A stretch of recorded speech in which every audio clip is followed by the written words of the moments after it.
క్రీస్తునాథుని యందు మిక్కిలి ప్రియ సహోదరి సహోదరులారా, యేసు ప్రభు ఈ లోకానికి ఎవరి కోసం వచ్చాడు?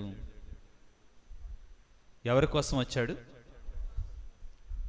అంటే మనలో ఎవరి కోసం?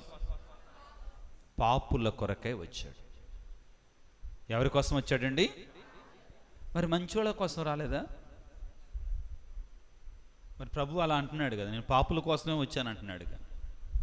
ఆలోచించండి, ఊరికే చెప్పటం కాదు కానీ మంచోళ్ళ కోసం రాలేదా? మరి పాపుల కోసమే వచ్చాను అంటున్నాడు కదా. ఏంటి మరి దానిలో ఉన్న పరమార్థం? ఎవరమ్మా చెప్పింది అది? ఎవరో చెప్పింది? అందరూ పాపులే. ఇక్కడ అయ్యో నేను పాపిని అని కృంగిపోవటం కాదండి, అది కాదు ప్రభు యొక్క ఉద్దేశం. ప్రభు యొక్క ఉద్దేశం అది కాదు. ఆ మహాపరిశుద్ధుని సన్నిధిలో, ఆ మచ్చలేనటువంటి వాని సన్నిధిలో, ఆ పరిశుద్ధుడు పవిత్రుడు పవిత్రుడు పవిత్రుడైనటువంటి ఆ దేవుని సన్నిధిలో నీతిమంతుడనేటువంటి వాడు ఎవ్వడూ కూడా ఉండడండి. కారణం ప్రియులారా, అర్థం చేసుకోవటానికి ప్రయత్నం చేయండి. మనందరికీ కూడా జన్మ పాపం అనేటువంటి పుట్టుకతోటే మనకు సంక్రమిస్తుంది. ఏం పాపం అండి? జన్మ పాపం. So there is nobody in this world who is not touched by the sin. పాపము సోకనటువంటి వాడు ఎవ్వడు కూడా ఈ లోకములో లేడండి. ఎందుకంటే పుట్టుకతోటే నీవు పాపముతో ఈ లోకములో జన్మిస్తావు, ఎక్సెప్ట్ ఇద్దరు వ్యక్తులు తప్ప. ఎవరండి వాళ్ళు? యేసు ప్రభు, రెండో వ్యక్తి ఎవరు? మరియ తల్లి. శ్రీ సభ యొక్క బోధన పరిశుద్ధ గ్రంథ ఆధారంగా ప్రియులారా. కాబట్టి అందరం కూడా పాపం చేసినటువంటి వాళ్ళమే. కాబట్టి ప్రియులారా, వాక్యం ఏమని చెప్తుందంటే మత్తయి శుభవార్త 9వ అధ్యాయం 12వ వచనములో, మత్తయి శుభవార్త 9వ అధ్యాయము 12వ వచనములో, ఆ మాటలను ఆలకించి యేసు వ్యాధిగ్రస్తులకే కాని ఆరోగ్యవంతులకు వైద్యుడు అక్కరలేదు కదా అని పలికి, నాకు కారుణ్యము కావలను గాని బలి అవసరము లేదు అను లేఖనమునందలి అర్థమును మీరు గ్రహింపుడు అని పలికి, నేను పాపులను పిలవచ్చేతని కాని నీతిమంతులను పిలుచుటకు రాలేదు. ప్రభు ఈ లోకానికి వచ్చింది, నేను పాపులను పిలవడానికి వచ్చా కానీ నీతిమంతులను పిలవడానికి రాలేదు అన్నాడు. అందరి ఇళ్లల్లో ఉంది, ఎంతో కొంత దాచిపెట్టుకోవటమే కానీ. అయ్యా పెద్దాయన, అవునా కాదా? అందరిళ్లలో ఉంది, కుంభాలు కుంభాలు ఉంది, కేజీలు కేజీలు ఉంది, దాచిపెట్టుకోవటమే. అంతేగాని అందరూ ఒక గాటోళ్లే, ఎవరు నీతిమంతులు లేరండి. ఇక్కడ ఎవరైనా కానీ ప్రియులారా, ఎవరైనా కానీ మనలో లేదు లేదు నేను నీతిమంతుణ్ణి అని పరిసయ్యుల్లాగా అంటే వాడు అబద్ధం ఆడుతున్నాడే కానీ సత్యం చెప్పటల్లా. యోహాను గారు రాసిన లేఖలో ఒక మాట అంటాడండి, అందరు వినండి, చదవనక్కర్లేదండి, జాగ్రత్తగా వినండి. యోహాను గారు రాసిన లేఖలో ఒక మాట అంటాడండి, చాలా ముఖ్యమైన మాట. నాలో పాపము లేదు అని ఎవడైనా చెప్పితే వాడు పెద్ద అబద్ధీకుడు. అర్థమైంది అందరికీ? నాలో పాపము లేదు అని మనలో ఎవడైనా చెప్పితే వాడు పెద్ద అబద్ధీకుడు. పుట్టుకతోటే పాపం మన బ్రతుకదండి. ఇక్కడ మనం ఆత్మన్యూనతాభావముతో ఉండాలని దేవుడి చిత్తం కాదండి. దేవుడి చిత్తం అది కాదు. మనమేదో చెడు హృదయంతో లేకపోతే బాధాతప్తమైన హృదయంతో ఉండాలని కాదండి దేవుని యొక్క చిత్తం. ఎప్పుడైతే మనం పాపులమని చెప్తున్నాడో మనందరం కూడా ఏదో పాడైపోనో, అది కాదండి దేవుని యొక్క చిత్తం. దేవుని యొక్క ఉద్దేశం అది కాదు. కానీ ఏమిటక్కడ?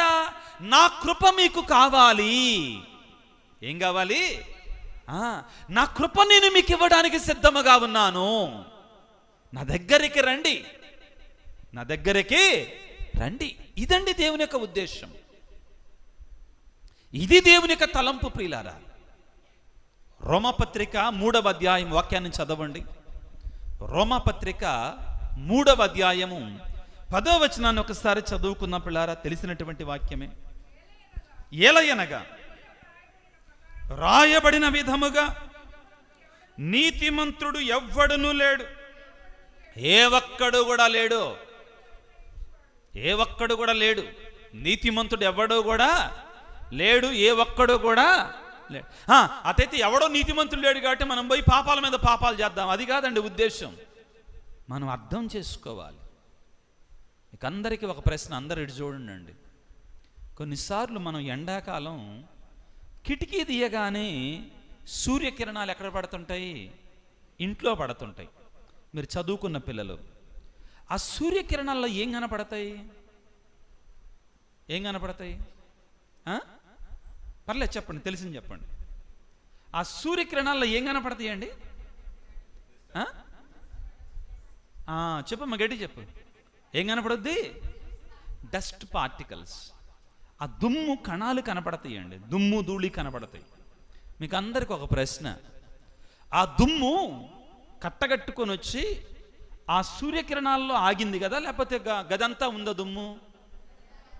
గదంతా. చాలా చక్కగా సమాధానం చెప్తున్నారు. ఇలానే సమాధానం చెప్తా ఉండండి అమ్మా. Praise the lord, praise the lord, praise the lord.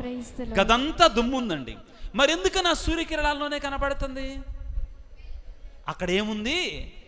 దేవుని సన్నిధి కూడా అంతే. Praise the lord, praise the lord, praise the lord. ఆయన వెలుగులోనికి మనం వచ్చినప్పుడు అండి, ఆయన సన్నిధిలోనికి మనం వచ్చినప్పుడు ప్రియులారా, మన స్థితి ఏంటి? మన పరిస్థితి ఏంటి? యెషయా అంతటి వాడే ప్రియులారా దేవాలయంలో దేవునికి దర్శనము కలిగితే ఏమన్నాడు?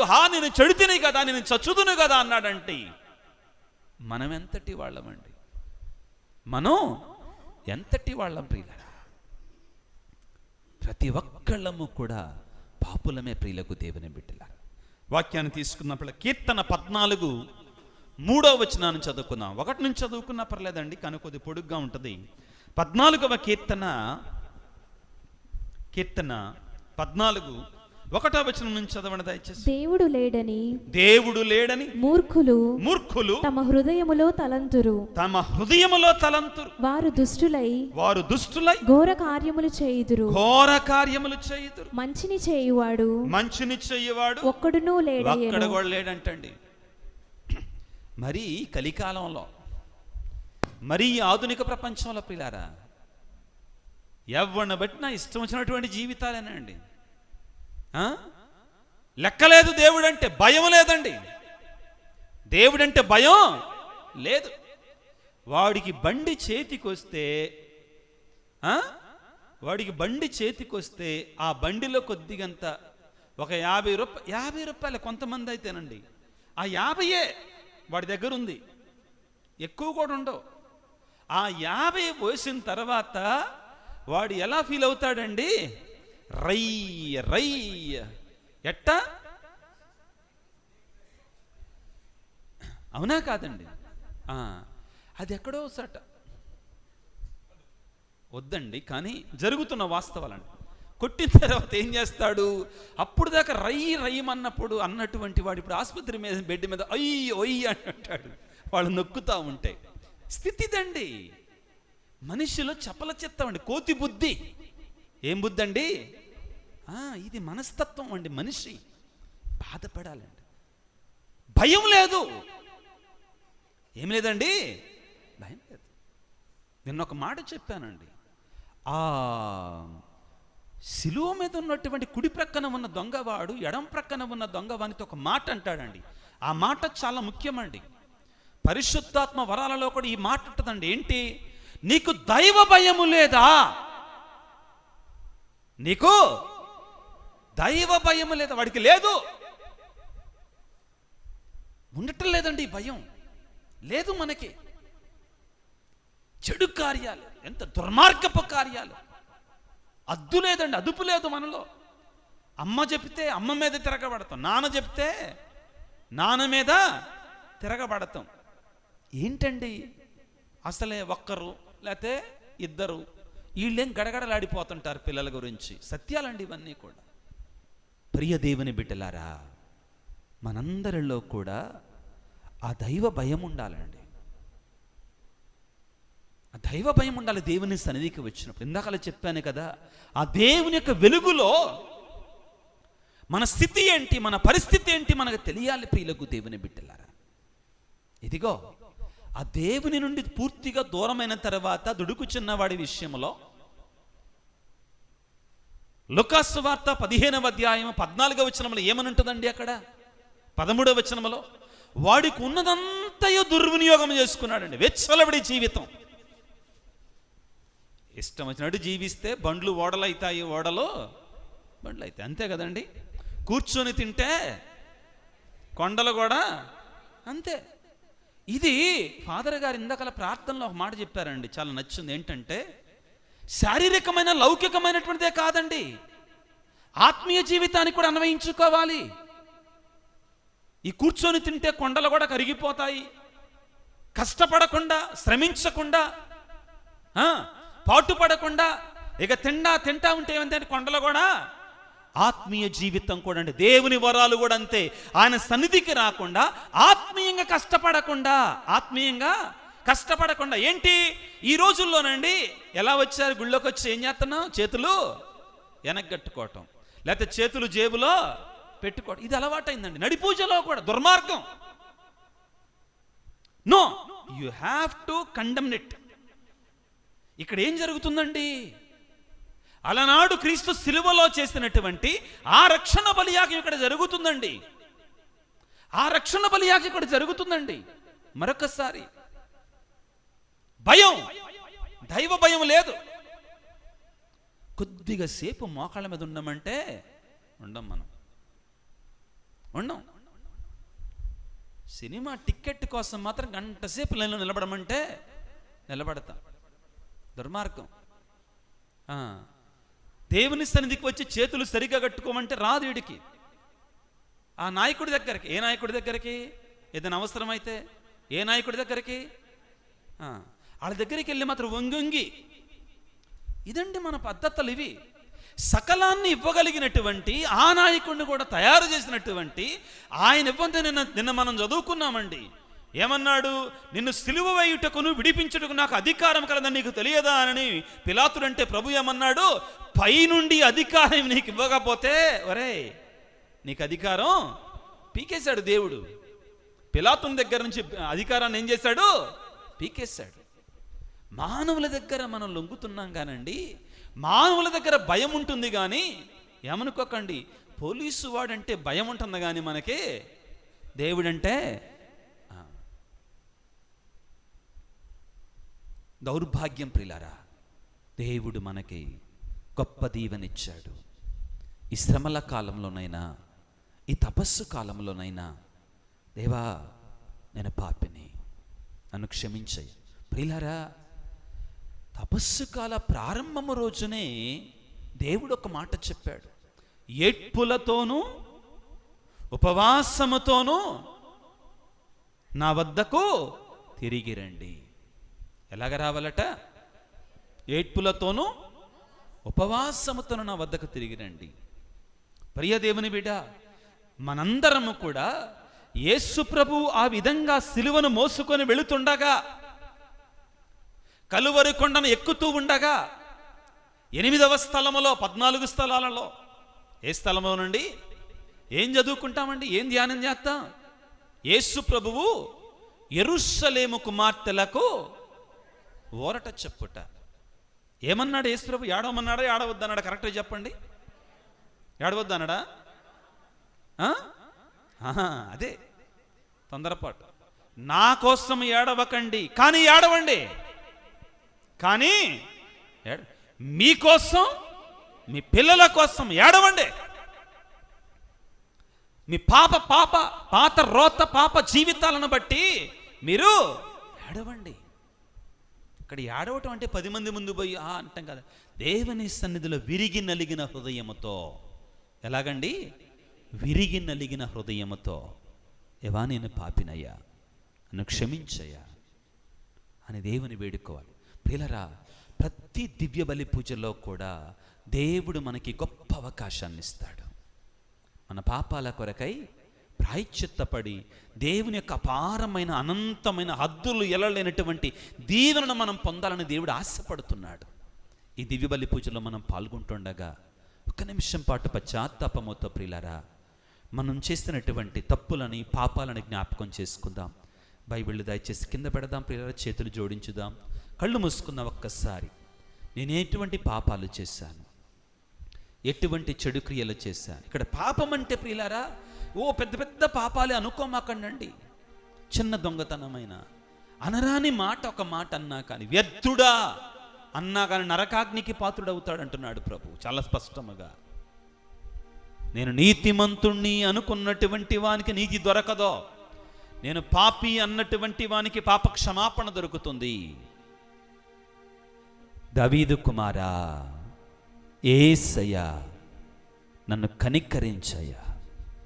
అలనాడు ఆ గుడ్డివాడు తన శారీరకమైన లోపాన్ని బట్టి కన్నీరు కార్చాడు, కేకలు వేశాడు. ఈ రోజున దేవుడు ఈ శ్రమల కాలంలో నిన్ను నన్ను ఆహ్వానిస్తున్నాడు. బిడ్డ, నీ ఆత్మీయమైన లోపాలను బట్టి కన్నీరు కార్చమంటున్నాడు. బిడ్డా, నీవు పాపాన్ని అంగీకరించకపోతే నీ జీవితంలో ఉన్న చీకటి కార్యాలని, శరీర కార్యాలని, పాపపు క్రియలని దేవుని సన్నిధిలో అంగీకరించకపోతే క్యాన్సర్ పుండులాగా పాపం పెరిగి నిన్నే చంపివేస్తుంది. బిడ్డ, గుర్తుపెట్టుకో. ఒప్పుకో. దేవుని సన్నిధిలో అంగీకరించు. యేసయ్య సన్నిధిలో ఆయన దృష్టి 1000 సూర్యుళ్ళ వెలుగు కంటే గొప్పగా ఉంటుందని సామెతల గ్రంథకర్త పలుకుతున్నాడు. ఆయనకు అన్నీ తెలుసు. దాచుకుంటున్నాం అనుకుంటున్నావా? సామెతల గ్రంథకర్త అంటున్నాడు, పాపమును దాచిపెట్టుకునేవాడు బాగుపడడో, కానీ దానిని ఒప్పుకొనివాడు జీవిస్తాడు, దీవించబడతాడు, ఆశీర్వదించబడతాడు.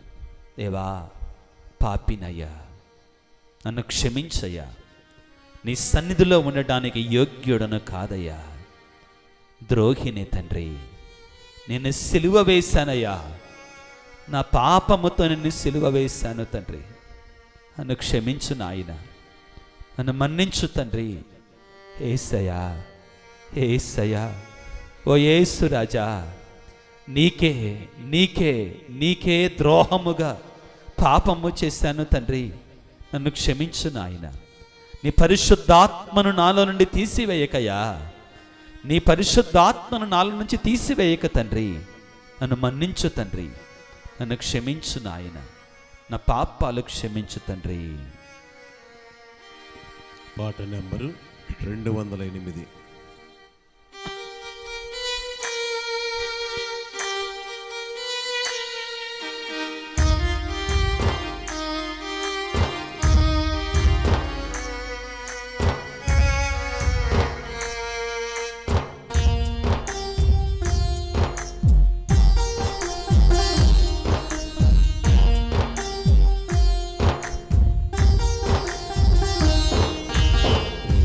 వేదన వినుమో స్వామి, నా హృదయ వేదన వినుమో స్వామి. పాపమనే ఊబిలో చిక్కి శల్యమైనాను, పాపమనే ఊబిలో చిక్కి శల్యమైనాను. మలినమైన మనసును క్షాళన చేయి, మలినమైన మనసును క్షాళన చేయి. విడువకు నీవు నా చేయి, విడువకు నీవు నా చేయి. హృదయ వేదన వినుమో స్వామి, హృదయ వేదన వినుమో స్వామి.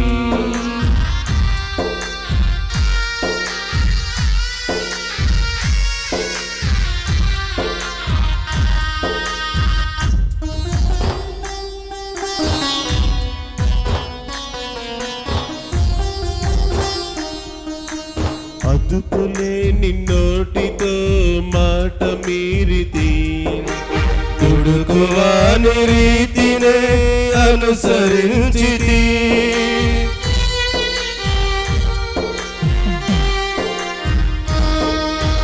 అదుపులేని నోటితో మాట మీరితి, దుడుకువాని రీతిని అనుసరించితి. తప్పునెరిగి నిన్ను నేను చేరుకుంటిని, తప్పునెరిగి నిన్ను నేను చేరుకుంటిని. కరుణించుమా ఈ దీనుని, కరుణించుమా ఈ దీనుని. హృదయ వేదన వినుమో స్వామి, నా హృదయ వేదన వినుమో స్వామి.